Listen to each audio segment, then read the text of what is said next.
ऐश्वर्या राय, तूने सिर्फ सुंदरी शब्द चुना है, विश्व सुंदरी का नाम तेरे बाप ने भी नहीं सुना है। विश्व सुंदरी का नाम सुनेगा तो अपने आप को भूल जाएगी। और विश्व सुंदरी का चरित्र की महारानी पद्मिनी थी, जिसकी सुंदरता के आगे आईना तक टूट गया था, और पानी में चेहरा देखा था अलाउद्दीन खिलजी ने, उसका भी पसीना छूट गया था। युक्ता मुखी, लारा दत्ता और प्रियंका चोपड़ा, क्या गजब का बनाया मालिक ने तुम्हारा थोड़ा। कुल मिलाकर के बात यह है कि बात कुछ भी नहीं है।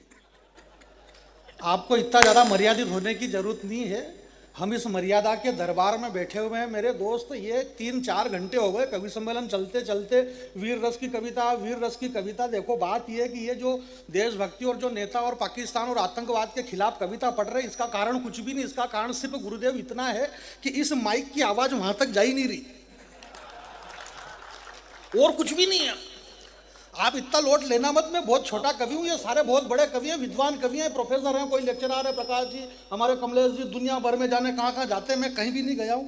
ये दिल्ली, बम्बई, बेंगलोर, हैदराबाद जाने कहाँ कहाँ जाते हैं। मैं तो मेरे घर से सीधा यहीं आया हूँ, और यहाँ से वापस मेरे घर चला जाऊँगा। नहीं, अपन 10-10, 20-20 दिन इधर उधर रोते फिरो, क्या मतलब है? अपन इधर उधर घूमते फिरो और अपने घर के सामने फिर दूसरे घूमते फिरे। इसलिए अपने को अपने घर पे रहना जरूरी है। ये जो धर्म की काव्य निशा यहाँ पर हो रही है, और ये मानस के 2 हंस यहाँ पर विराजमान है। मैं आपके बीच में 2 मिनट का शब्द लेना चाहता हूँ, सिर्फ 2 मिनट का शब्द। बोलो सारे कवि बोलो हम यहाँ आ गए, और प्रकाश जी भी कह रहे कि मेरे निवेदन पे, निमंत्रण पे सारे बड़े कवि आ गए। ऐसा कुछ भी नहीं। इन्होंने जितने पैसे मांगे इतने आपने दे दिए तो आ गए। इसमें कौन सी नई बात यार? यथार्थ में जियो आप। यथार्थ क्या, इस यथार्थ में जियो, सत्य में जियो भैया। बात ये, चलो जॉनी भैया, आपने ये तय कर दिया कि लिफाफा मिलना है। यार कैसी बातें कर रहे हो आप? घोड़ा घास से दोस्ती करेगा तो क्या खाएगा? ऐसा कुछ भी नहीं होता। पैसा कौड़ी सब यार। आप ताली वाली मत बजाओ, मैं आपकी तरफ हूँ। दोनों हाथ खड़े कर लो और ताली बजाओ। काहे के लिए बजाओ? अब नहीं, अपन ताली बजाने वाले हैं क्या? ताली कौन बजाता है? समझ ही नहीं रहे हो आप यार। मैंने आपसे क्या कहा कि ये जीवन यथार्थ, यथार्थ तक आप पहुंचो, सत्य तक तो पहुंचो। भैया ने, श्रीकांत जी ने कितना बढ़िया गीत सुनाया, राधा और कृष्ण के होली का गीत सुनाया। गुरुदेव मैं आपसे ये कहना चाहता हूँ इस बड़े मंच से, ये बड़े गीतकार बैठे हुए हैं, कि ये कृष्ण जी जो है, भगवान श्री हरि नारायण स्वरूप श्री कृष्ण जी, वो राधा जी के संग में होली खेल रहे हैं। आप बहुत विद्वान लोग बैठे हुए हैं, साधु संतों को लेकर के इन्होंने इतनी सारी बातें करी। मैं तो क्या कि पढ़ा लिखा हूं नहीं, ये सारे पढ़े लिखे विद्वान लोग हैं। हालांकि इससे कोई फर्क नहीं पड़ता, ये पढ़े लिखे होने के बाद भी कर वही रहे जो मैं कर रहा हूँ। भैया, और ये जो कर रहे हैं वो वही कर रहा हूँ। कई बार तो इनसे ज्यादा अच्छा कर लेता हूँ, क्योंकि इनको ये मालूम नहीं है कि मुंह खोए वाचाल पंकु चढ़ेंगी गिरवर गहन। जिसकी कृपा हो जाए तो ना तो पढ़े लिखे होने की जरूरत है और किसी चीज की जरूरत नहीं मेरे भाई। ये तो अब इनको ये समझना चाहिए कि इस मंच के ऊपर में 2-2 फोटोग्राफर बैठे हुए हैं। प्रकाश भैया, मैं 2 मिनट का समय लेना चाहता हूँ, गुरुदेव के चरणों में कुछ बात कहना चाहता हूँ। मैंने आपका कुछ भी नहीं बिगाड़ा भाई साहब। ये माइक चाचू चाचू सिटी कर रहा है, क्या मतलब है इससे यार? इसको जहाँ सिटी मारना था वहाँ आपने मरवा ही नहीं, मेरे ऊपर सिटी मार रहे हो, क्या होगा इससे यार? ये बहुत अच्छा माइक है आपका। आज से 17 लाख साल वर्ष पहले नेमी शरण वन के अंदर जब सूर्य जी महाराज ने 88,000 ऋषि महात्मा को करके जो कथा का विधान बताया, तो उस 88,000 की भीड़ को संबोधित करने के लिए जिस माइक की जरूरत थी वो यही वाला माइक था। बहुत पुराना माइक है आपका, शानदार है। मेरे बाल बच्चे इससे पहले, आप आनंद ले, मजे ले भाई। बात ये नहीं है, कुल मिलाकर के क्या है कि बात ये नहीं, बात ये है ड्रोन को थोड़ा सा आप कर ले, ठीक है, कोई ऐसी खास बात नहीं, सामान्य हो गया सारा। फोटो वोटो खींच गया, अभी बाहर के आवरण के चित्र से क्या मतलब है? मैं यही कह रहा हूँ कि यहाँ पे इतने बड़े बड़े फोटोग्राफर बैठे हुए हैं यार। मुझे पता चला, हमारे कमलेश भाई ने बताया कि यूट्यूब पे देखते थे कि गुरुजी की यहाँ दरबार लगती, सभा बालाजी महाराज का इतना बड़ा दरबार लगता है। आप ड्रोन से ये जो चित्र उतार रहे हैं, ये जो फोटोग्राफर है, मेरा ये मानना है साहब कि ये जो ऊपरी आवरण है, ये जो हमारे चित्र आप उतार रहे हैं, इन चित्रों से कुछ भी नहीं होना, इन फोटोओं से कुछ भी नहीं होना। हमारे जो इतने बड़े विद्वान हैं, हमारे श्रद्धेय तुलसी पीठ के इतने बड़े युग के जो तुलसी हैं, इन्होंने कहा गुरुदेव ने कि इन्होंने 6 खंड काव्य लिखे, एक इनको भी दिया और सबको दिया। अब शांति से बस थोड़ा आवाज़ मत करो, मैं 5-7 मिनट का टाइम लूँगा और बिल्कुल बड़ी बड़ी बातें नहीं करूँगा, क्योंकि बड़ी बड़ी बातें से समस्या का हल नहीं होगा। सिर्फ मैं तो ये कहना चाहता हूँ, हमारे राम ने भी कहा, बोले यार ये प्रोग्राम 25 तारीख को होना था, जो 25 का 26 में चला गया। किसी को कहाँ जाना था, कुछ लोग न भी आए, किसी के कवि सम्मेलन थे, 26 में भी थे, कोई बात नहीं, हम भी सारी समस्याएं थी। परंतु मेरा सिर्फ यही कहना है भैया कि यार अब जो हो गया सो हो गया यार। शीश दिए गुरु मिले तो भी सस्ता जान। अगर हमें इतना बड़ा नुकसान भी यार, हमें इतना बड़ा गुरु मिल गया, वहाँ क्या आप आगे तो सुनो, पूरी बात पूरी सुनो। आप बात पूरी सुन ही नहीं रहे हो यार।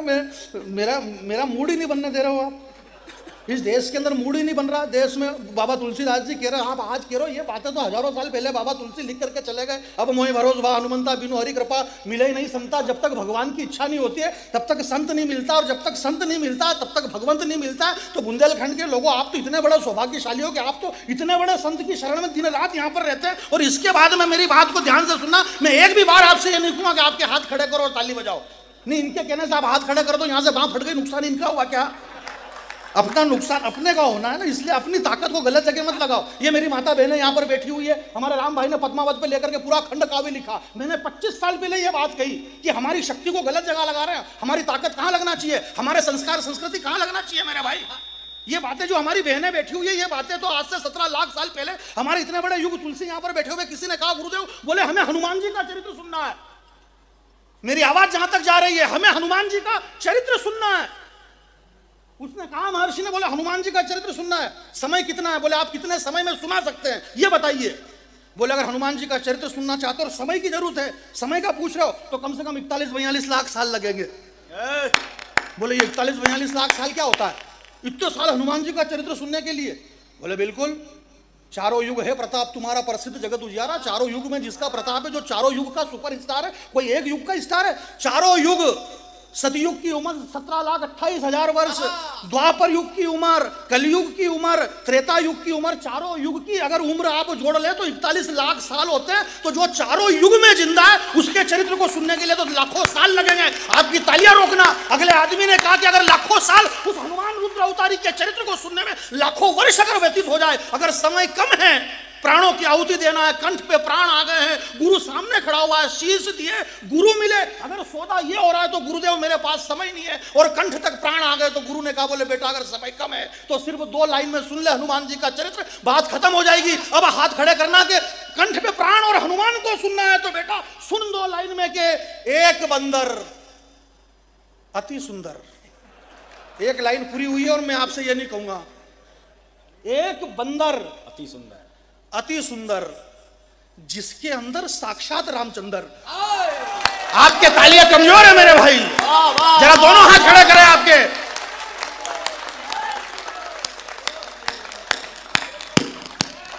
इससे बड़ा और चरित्र क्या हो सकता है उसका, है कि नहीं बात दमदार? मैं ऐसी दमदार बातें करता हूं आजकल। आदमी को दमदार है, 2 कौड़ी का अमेरिका हम पे दबाव बना रहा। बोले हिंदुस्तान के पास में मैनेजमेंट नहीं, उस बेवकूफ को ये पता ही नहीं कि विश्व को, ये हिंदुस्तान विश्व गुरु है मेरे भाई, विश्व गुरु है हिंदुस्तान। अमेरिका, लंदन, दुबई, दुनिया भर की बातें कर रहा, उन्हें मालूम ही नहीं कि दुनिया को विश्व गुरु की परिभाषा ही विश्व को हिंदुस्तान ने दी है। यह हिंदुस्तान जो कृषि प्रधान देश है, विश्व को हम विश्व गुरु क्यों है?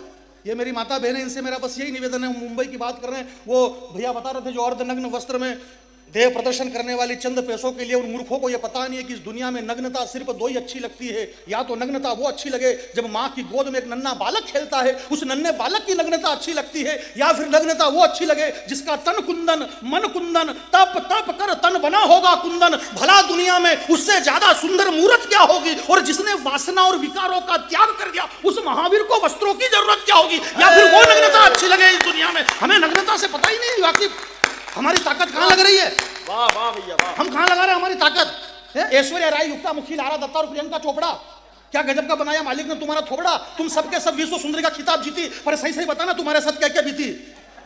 हमने हमारे संस्कारों को कहां पैरों तले रौंदा गया। तुम सबके सब विश्व सुंदरी का खिताब जीती, पर सही सही बताना तुम्हारे साथ क्या क्या बीती। अरे ऐश्वर्या राय, तूने सिर्फ सुंदरी शब्द चुना है, विश्व सुंदरी का नाम तेरे बाप ने भी नहीं सुना है। विश्व सुंदरी का नाम सुनेगा तो अपने आप को भूल जाएगी, और विश्व सुंदरी का चरित्र सुनेगा तो तेरी आंखें खुल जाएगी। विश्व सुंदरी बनने के लिए जमाने से जूझना पड़ता है, और विश्व सुंदरी बनने के लिए धधकते अंगारों पे कूदना पड़ता है। विश्व सुंदरी तो वो चित्तौड़ की महारानी पद्मिनी थी, जिसकी सुंदरता के आगे आईना तक टूट गया था, और पानी में चेहरा देखा था अलाउद्दीन खिलजी ने, उसका भी पसीना छूट गया था। हम कहां ताकत लगा रहे हैं हमारे भाई? इस हिंदुस्तान की आदि अनादि शक्ति है मेरे भाई। इस देश के नौजवानों का मैं आह्वान करना चाहता हूं, इस हिंदुस्तान के नौजवानों के सुपरस्टार कौन है? वो शर्ट उतार करके हकलाने वाला सलमान खान भारत के नौजवानों का सुपरस्टार है। वो शाहरुख खान हकला जो किरण नहीं बोल सकता, वो हमारे नौजवानों का सुपरस्टार है? नहीं, हिंदुस्तान के सुपरस्टार ये शाहरुख, सलमान, आमिर खान नहीं है। हिंदुस्तान के सुपरस्टार तो वो है जो वंदे मातरम बोल करके फांसी के फंदे को चूमने वाले, वो भगत सिंह, सुखदेव, चंद्रशेखर आजाद हमारे सुपरस्टार हो सकते हैं मेरे भाई। हमारे सुपरस्टार ये लोग हैं। इन बेवकूफों को, इन्हें पता ही नहीं है कि ये किस देश को 2 कौड़ी के आतंकवाद हमें बम से डरा रहा है। पाकिस्तान हमें बम से डरा रहा है। हमारे भैया ने कहा कि पाकिस्तान का, हिंदुस्तान का नाम हम दूसरे ढंग से, पाकिस्तान, इंग्लिस्तान, इस तरह से, राजस्थान तो हिंदुस्तान। हिंदुस्तान की शक्ति जो है, हम थोड़े अलग टाइप के लोग हैं।